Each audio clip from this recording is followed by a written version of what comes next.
Hey, what's going on, guys? It's Bruce, the River Suck Out, and today I'm actually gonna step up my game a little bit and play a little higher blinds. 5 and 10 cent no limit. This is actually my second hand. I just won my first hand with trip nines, and I decided to start recording.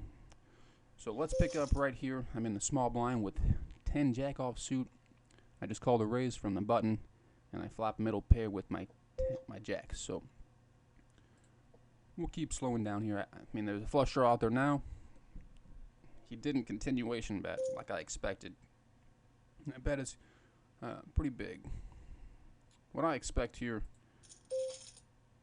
I expect him to have a good draw like the ace of clubs. Maybe a king, but he had nothing. Just a nine of clubs. So I've won my first two hands. I'm going to fold the 4-3. One thing I wanted to notice or point out is that this game is a six-handed table compared to the usual 10-handed or 9-handed tables. That usually means you can be a little, less selective with your hands. You can be a little more aggressive, and you can expect the other players to be doing the same thing as well. So I like to call in certain spots, just because I feel like they're bluffing more often in a six-handed game, which is more, it's necessary to bluff more often in a game like this. So just wanted to point that out. It is a six-handed table. Just less big hands going around. So here I have pocket fours. And I'm going to come in for just a small raise. I'll make it 25 cents, 2.5 times the big blind. I'd like to see a 4, of course. And I missed. But I will continuation bet just to see who wants to play. And nobody does, so. Okay, and I will just limp in with the suited connector, 3-5.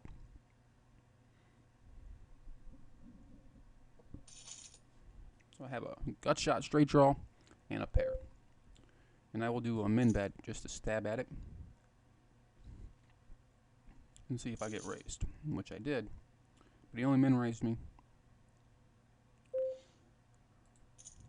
I can expect him to bet again, so I'll check.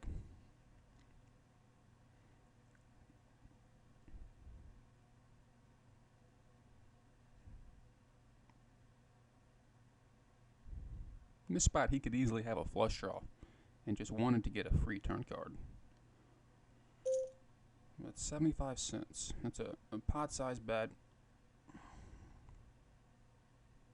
And I'm just going to lay that one down. That might have been the wrong play, but who knows. Just had a pair of fives and a gut shot, so not going to call 75. Okay, Jack 10 in the big blind. And I think in this game, I'm probably going to make a few more aggressive plays, like I was saying. And I might raise people, in certain spots like this. Typically, when you raise from the big blind, you have a bigger hand, which I don't really have that monster of a hand, but as you can see, I got the button fold. And I did flop decent. I flopped top pair. So I'm just going to continue betting. 40 cents, a little more than half the pot.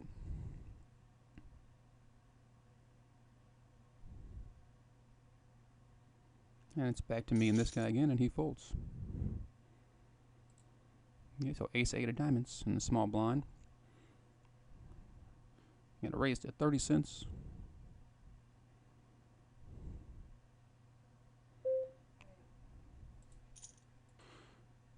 Okay, so I flopped a diamond draw. And I'm going to bet it cheaply. I want to bet it cheaply because I want them to just call. And there's two 10s out there, so it's a scary board. Now, I may have very well just turned the best hand. But now I'm going to bet it a little bigger to find out where we're at. See what he wants to do.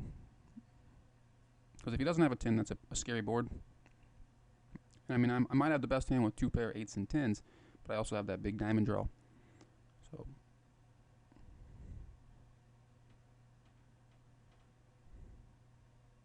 and he's using his time bar. Well, never mind. So we'll won that one, but he was using his time bar. So I was going to say he's got either a big decision, or he is, got a 10 and he's just trying to let that time bar run out to try and scare me. So I'm actually going to sit out just for a couple hands, and I will be right back. But you won't know the difference, so be right back. Alright, guys, and I'm back just in time for the big blind. And I pick up a decent hand. I have ace queen. And this guy's been playing against me quite a bit. He's been coming after my blinds quite a bit. So this is a spot where, like I said, I'm going to make some bigger raises happen. I'm going to make it 4 times what he made it. So 120 is the raise. Let's see if he wants to play. And he re-raises to 210. We could be in some trouble, but we're going to call it. Flopped a gut shot. So it's kind of a scary flop because I don't really have anything. I have 4 cards to the nuts. There's $4 in the pot. He bets half the pot.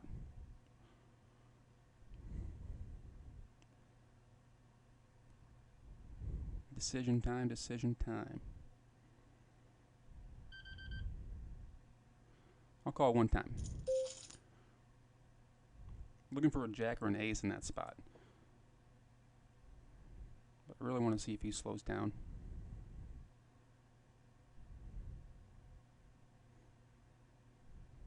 I could have a monster here and he wouldn't know the difference. I mean, I did re-raise him pre-flop, so he might be getting a little scared with queens. His timer bar's running out. Maybe he has jacks or something like that. I think he's just about bet too much. 426, he's betting it pretty well. I should have either did the betting there on the turn myself or not called the $2. So I gotta lay this one down. Unfortunate, just took a decent loss. Lost like $4 in that hand, but solid play. I guess he had a solid hand.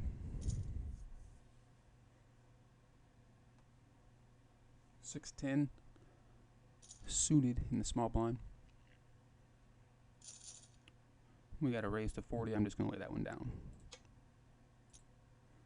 Okay, 5-6 of diamonds on the small blind, or excuse me, on the button. And now we'll come in for a raise. Making a 30, and that was a pretty quick raise.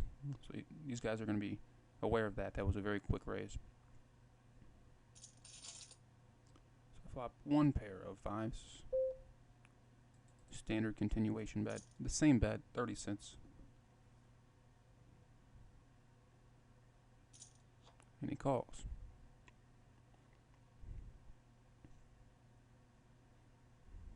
It's me and this guy almost every time.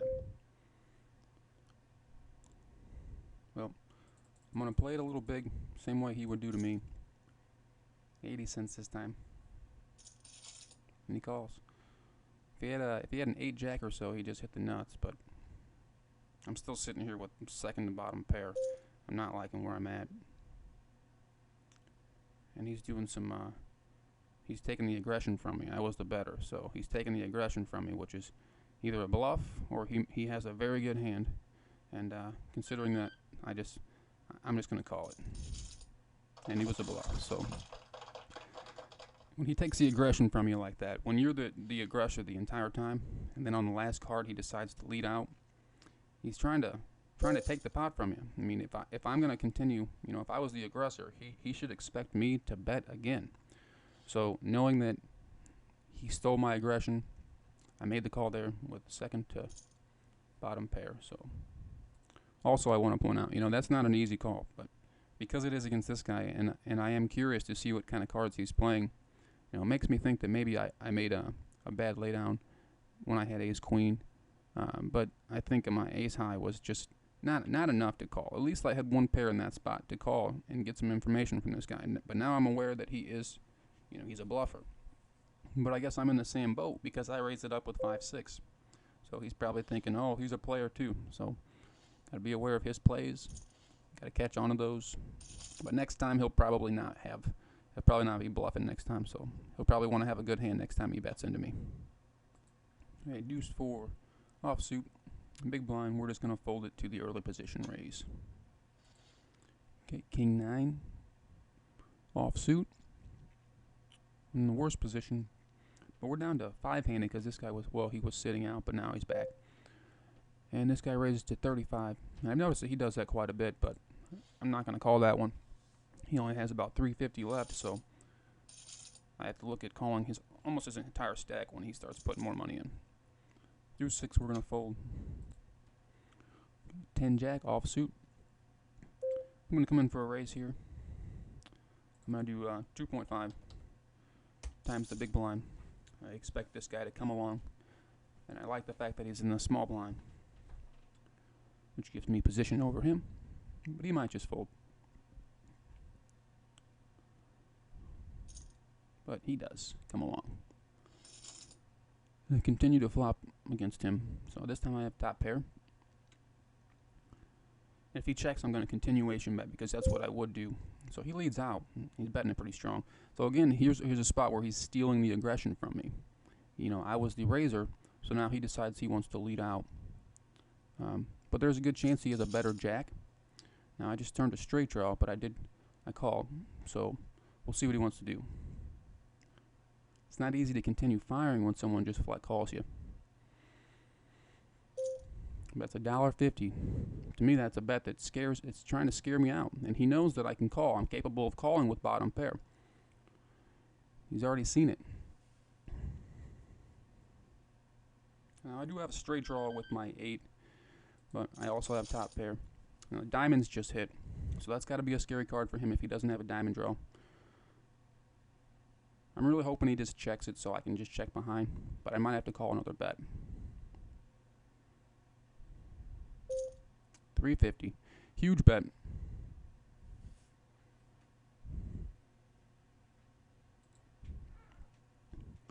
So I have a decision in my hands here. $3.50, and it's from the same guy who I said he better have a hand next time he bets into me. But we're going to gamble one time. $3.50. It's a big call, but I want to see what he's got. And he's a bluffer, so he bets it with bottom pair. I make a good call. This guy's going to lose all his money to me. I'm almost sure of it.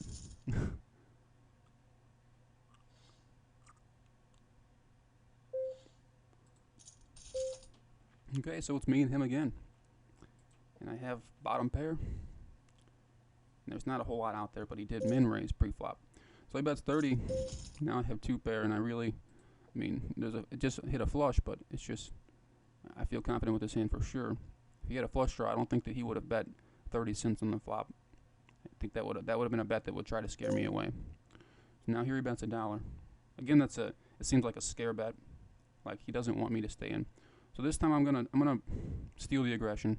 Well, you know what? I'm not gonna raise here because if another heart hits, then I would be a little frightened. So now that's not a good card either because what that does is put a pair of deuces on the board, and if he has a 10, his 2 pair is better than mine. So we'll see. Hopefully he just checks again because he is an aggressive better. This time he bets 150. Now I'm just sitting here with 6s and 8s. So if he's got a 10 in his hand, he's got 10s and deuces. It's probably a bad call. But considering he's been bluffing a lot, I just want to see what he's got. And he does have a 10. So worked out in his favor that time. I guess I got lucky on the turn. He got lucky on the river. And this guy, we're just doing battle back and forth. So, and I'll call. So I have nothing.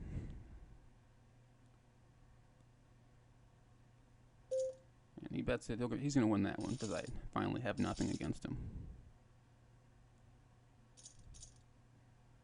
King 4, we're going to fold. Okay, pocket 5s, again from good position. And it's probably going to be me and this guy again. I seem to get decent cards whenever he's in the small blind. So I have a pair of 5s and a small diamond draw. And it's just me and this guy again. So now I have 2 pair, aces and 5s. Really no telling what this guy has because he's a very similar player to myself. And he's capable of betting just about everything. And capable of calling just about everything.